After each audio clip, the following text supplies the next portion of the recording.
If you shop at Sainsbury's, this affects you. We examined 12 of their most popular products, from budget staples to the Taste the Difference range, and what we found changes how these foods should be viewed. These are items millions of British families buy every week without thinking twice. They are sold as wholesome, convenient, and family-friendly. But behind the labels is a different reality. Fillers where there should be meat, oils replacing butter, sugar added where most shoppers never think to look.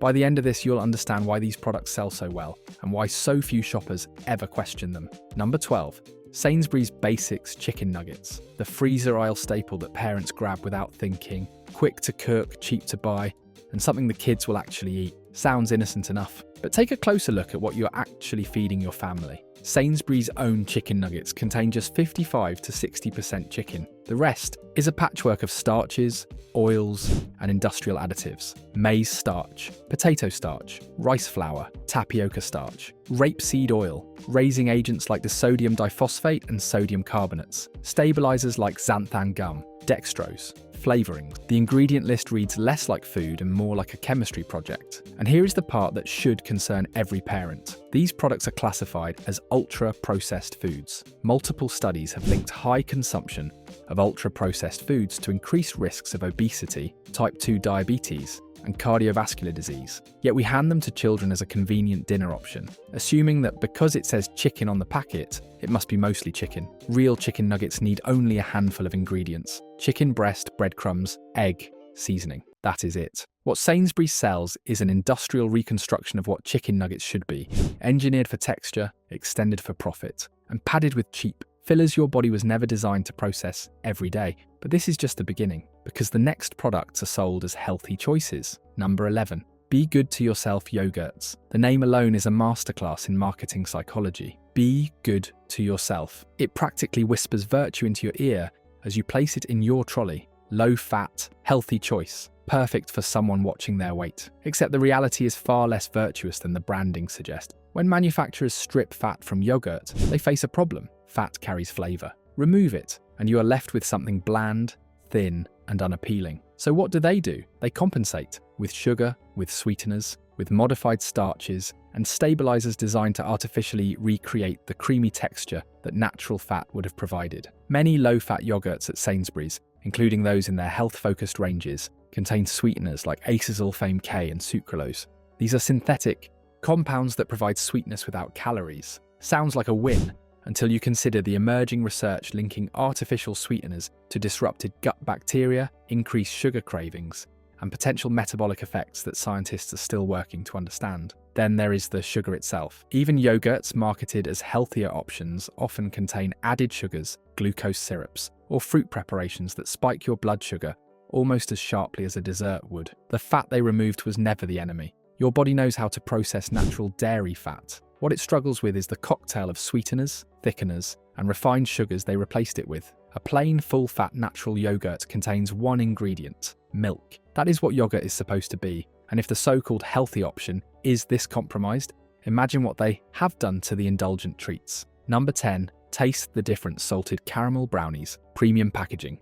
Artisan styling. Words like Belgian chocolate and Cornish sea salt printed across the box. Sainsbury's Taste the Difference range is designed to make you feel like you are treating yourself to something special, something worth the extra price. But peel back the premium veneer and the truth is less appetizing. The salted caramel brownie pudding lists sugar as its very first ingredient. Not chocolate, not butter, sugar. Then comes more sugar in disguised forms: muscovado sugar, golden syrup, and of course the Belgian chocolate itself, which contains yet more sugar as its primary component. A single quarter portion delivers around 393 calories, with approximately 51 grams of carbohydrates and 19 grams of fat. Eat half as many people do, and you are looking at nearly 800 calories from what most would consider a modest dessert portion. But here is the deception. The taste. The Difference branding implies quality, craftsmanship, something a skilled baker might produce. Yet the ingredient list includes stabilizers like xanthan gum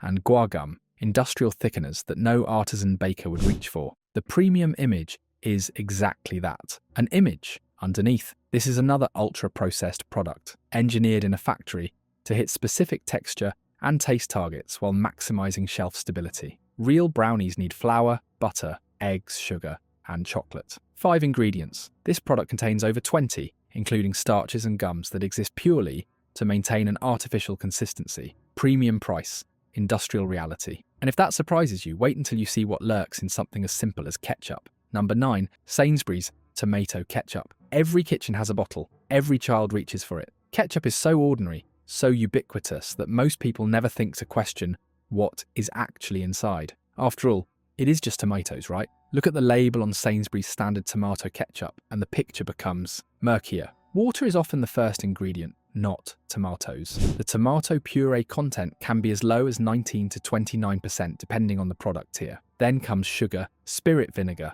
maize starch as a thickener, salt, and in some formulations, acidity regulators like citric acid that no home cook would add to a simple ketchup recipe. The value range version is even more telling. Concentrated tomato puree at just 19%, padded out with water, sugar, and starch. You are essentially paying for flavoured, thickened water with a hint of tomato and a significant dose of added sugar. Traditional ketchup recipes call for ripe tomatoes, vinegar, sugar, salt, and spices, slow cooked until naturally thick. What ends up on supermarket shelves is a fast-tracked imitation, bulked with cheap starches and water, sweetened to appeal to palates conditioned by processed food, and sold at margins that real tomato-heavy recipes could never achieve. And here is the uncomfortable truth. That innocent squeeze of ketchup on your child's plate is adding hidden sugars and starches to meals you thought were relatively healthy. Multiply that across every meal, every day, and the numbers add up. But ketchup is just a condiment. The real concern is what passes for actual food in the chilled aisle.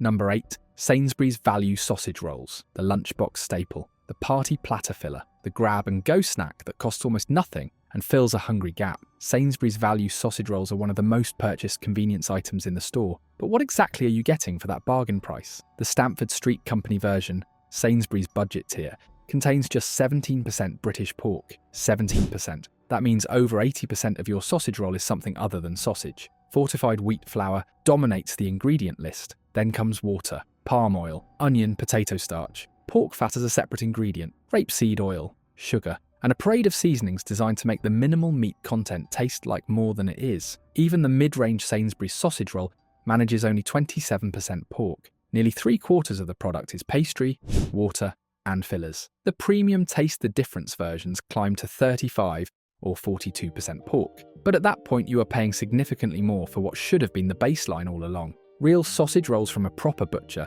contain sausage meat wrapped in pastry. Simple. The sausage meat itself should be predominantly pork with herbs and seasoning. What supermarkets sell is an economic optimization exercise. How little meat can we use while still calling it a sausage roll? How much can we pad with starches and water before consumers notice? The answer, apparently, is quite a lot. And if they are cutting corners this aggressively on something as simple as a sausage roll, imagine what happens with full-ready meals. Number 7, Sainsbury's Spaghetti Bolognese Ready Meal, the midweek saviour for exhausted parents and busy professionals. Pierce the film, microwave for 4 minutes, and dinner is served. No chopping, no cooking, no washing up beyond a fork and the plastic tray. It sounds like modern convenience at its finest. But convenience always comes at a cost. Sainsbury's standard spaghetti bolognese ready meal contains around 19 to 20% beef. That sounds reasonable until you realise a proper homemade bolognese would typically be closer to 40 or 50% meat relative to the pasta and sauce. The rest is padded out with water, corn flour as a thickener,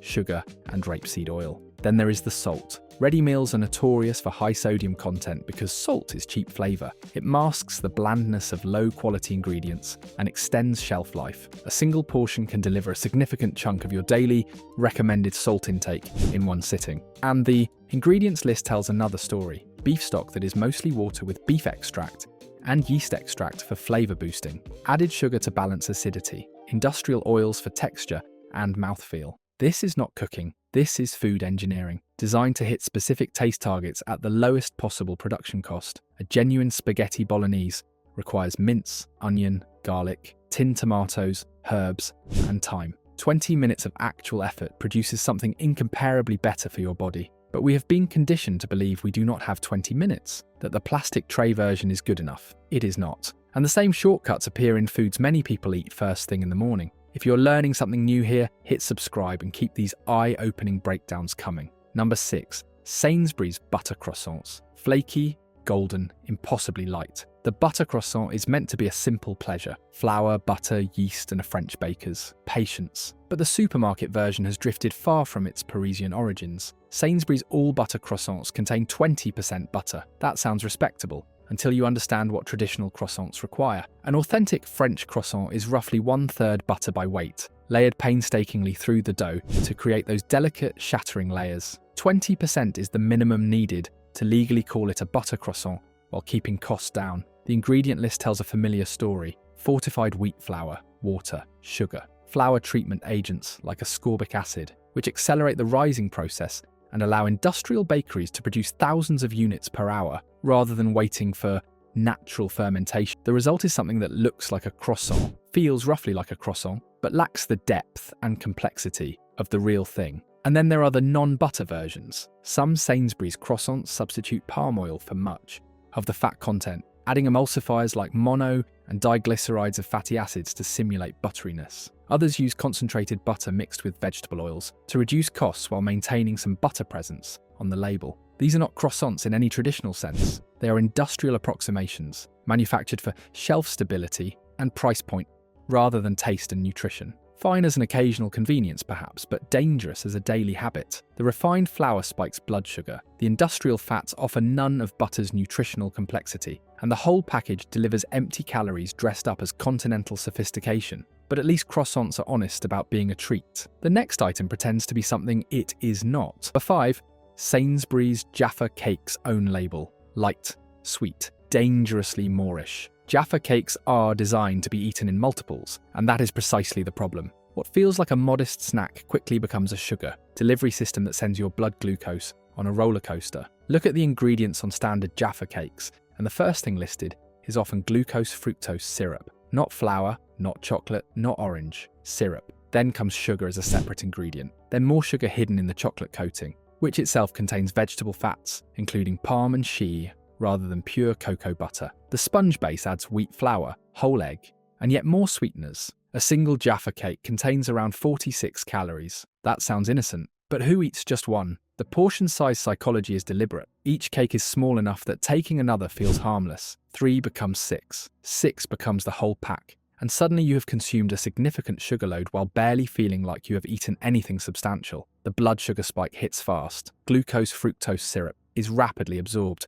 causing insulin to surge. Energy peaks briefly, then crashes, leaving you tired, hungry, and reaching for more. This is not nourishment. This is a metabolic trap, disguised as a tea-time treat. Real orange and chocolate combinations exist without industrial syrups and palm fats. Dark chocolate with candied orange peel. Homemade. Orange sponge with quality chocolate drizzle. But those require effort and cost more per portion. Jaffa cakes offer sugar, engineered for maximum craveability at minimum price, and that engineering extends to everything in the supermarket, including what you fry for breakfast. Number 4. Sainsbury's Basics Bacon Rashers. Cheap bacon sounds like a working-class victory. Protein at a price everyone can afford. But the budget bacon experience tells a different story the moment it hits the pan. Watch it shrink. Watch the white liquid pool around it. Watch what looked like 6 rashers become 3 sad, shriveled strips. Sainsbury's standard bacon contains around 87% pork. The remaining 13% is water, salt, and preservatives including sodium nitrite and potassium nitrate.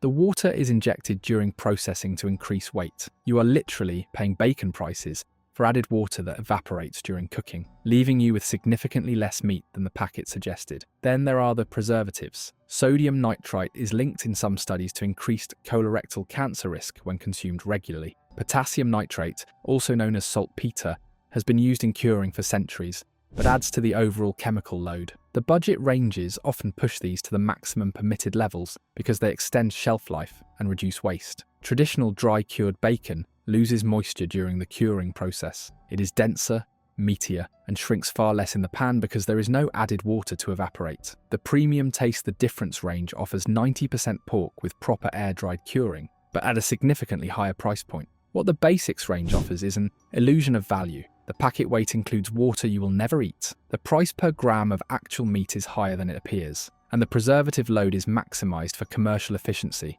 not your health. But bacon is at least recognisably meat. The next item barely deserves to share a table with real butter. Number 3. Sainsbury's garlic bread baguette. The dinner table crowd pleaser, crispy on the outside, soft and garlicky within. Everyone loves garlic bread.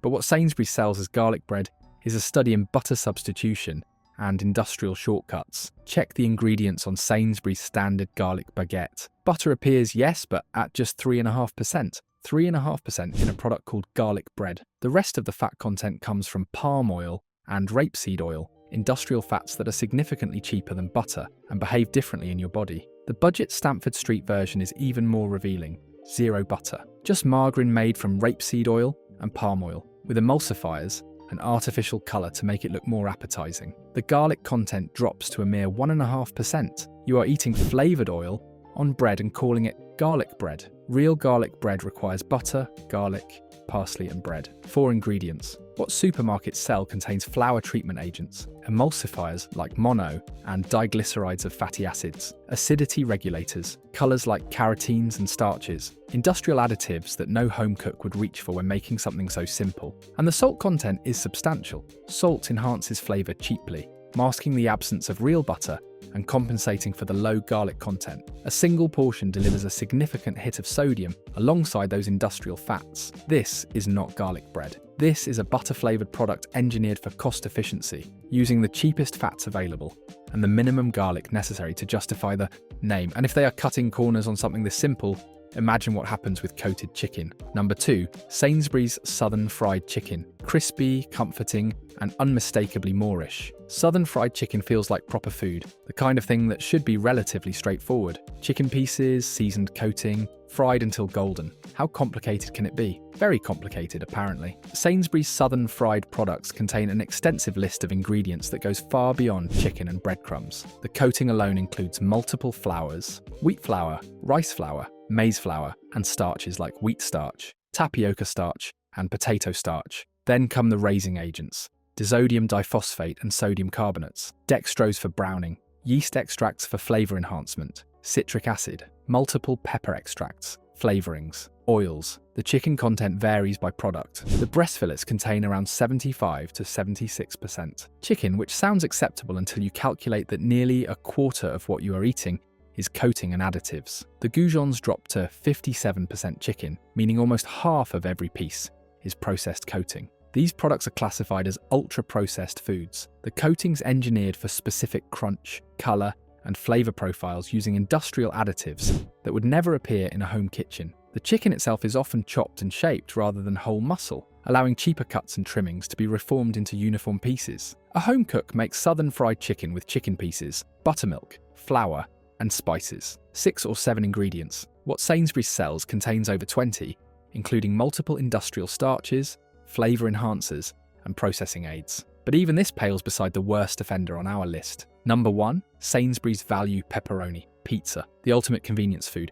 Frozen, cheap, ready in 15 minutes. Sainsbury's budget pizzas are a weekly fixture in millions of British homes. Quick dinner, easy lunch, something the kids will eat without complaint. But this is the product that best illustrates everything wrong with modern industrial food. Start with the base. Refined wheat flour stripped of most nutrients, rapidly digested and spiking blood sugar like white bread. Rapeseed oil added for texture. Sugar in the dough itself, unnecessary in traditional pizza making, but useful for browning and flavour in industrial production. The pepperoni contains pork, yes, but also durum wheat semolina as a filler, dextrose, multiple preservatives including sodium nitrite, and various extracts and antioxidants. The cheese is mozzarella, but often the minimum amount needed to cover the surface, stretched further with starches and gelling agents in some formulations. A single pizza can contain over 1,000 milligrams of sodium, approaching half the recommended daily limit in one meal. The saturated fat content is elevated by the processed meat and cheese combination. The refined carbohydrates from the base provide little nutritional value while delivering a significant caloric payload. This is not pizza in any meaningful sense. Real pizza requires quality flour, olive oil, tomatoes, mozzarella, and whatever toppings you choose. Simple ingredients, carefully combined. What the value range offers is an industrial simulacrum, engineered to hit a price point while delivering maximum palatability through salt, fat, and sugar. And yet it sits in freezers across Britain, fed to families who deserve better but have been convinced that this is normal. This is where we are. The budget aisle is not saving you money. It is selling you water where there should be meat, oils where there should be butter, starches where there should be substance, and sugar where there should be none. The cost is not just to your wallet. It is to your health, your family's health, and your understanding of what food actually is.